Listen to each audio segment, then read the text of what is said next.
Dorothy Jane Scott, a 32-year-old single mother, lived a quiet life focused mainly on her son and work. She worked as a secretary at a store that combined a head shop and a psychedelic store in Anaheim, California. Dorothy wasn't the type to seek attention. She preferred staying home with her young son, Sean, and was known by friends and co-workers as kind, responsible, and slightly reserved. However, for months leading up to her death, Dorothy began receiving disturbing anonymous phone calls at home and work. The man on the other end would sometimes profess his love and admiration for her, and other times threaten her life. He seemed to know intimate details about her routine, her whereabouts, and even what she was wearing at any given moment.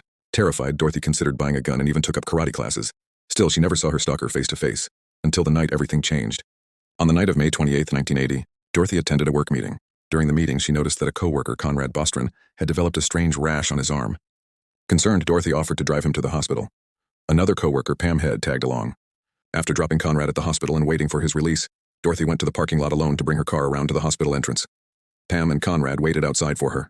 Minutes passed, then longer.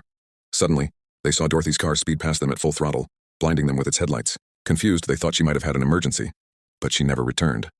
Dorothy's white Toyota station wagon was found burning in an alley about 10 miles from the hospital later that night. There was no sign of Dorothy. Her parents, who had been aware of the stalking calls, immediately feared the worst. Weeks passed without any trace of Dorothy. Then the phone calls began. The anonymous caller would ring Dorothy's parents' home. Sometimes he would ask, "Is Dorothy home?" and then hang up. Other times he would confess to murdering her, taunting the grieving parents with disturbing details. Despite police tapping the phone and trying to trace the calls, the stalker always managed to hang up before they could track the line. On August 6, 1984, over 4 years after her disappearance, Dorothy's skeletal remains were discovered by a construction crew near Santa Ana Canyon Road. The cause of death could not be determined due to the condition of the remains, but authorities ruled it a homicide. Near her remains were a turquoise ring and a wristwatch that had stopped at 12:30 a.m. on May 29, 1980, the night she disappeared. Shockingly, the anonymous calls to her parents continued even after her body was found. Police investigated multiple theories. A work connection. Some theorized that Dorothy S. Stalker knew her through her workplace since he seemed aware of her daily routines. Obsessed stranger. Others believed it was a case of a stranger who fixated on Dorothy after seeing her around Anaheim. Known acquaintance.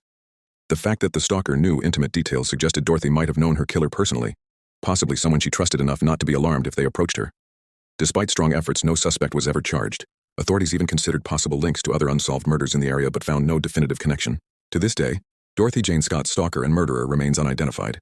The chilling case left investigators and the public haunted by the idea that someone could stalk, kidnap, and kill so precisely, and then evade justice for decades. Her family eventually moved away and disconnected their phone line, ending the torment from the stalker who had kept calling. Dorothy's case highlighted the seriousness of stalking long before laws were created to protect victims. Her tragic story brought national attention to how stalking can escalate into deadly violence.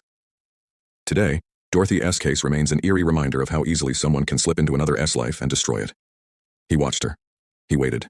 And then, he took her away forever.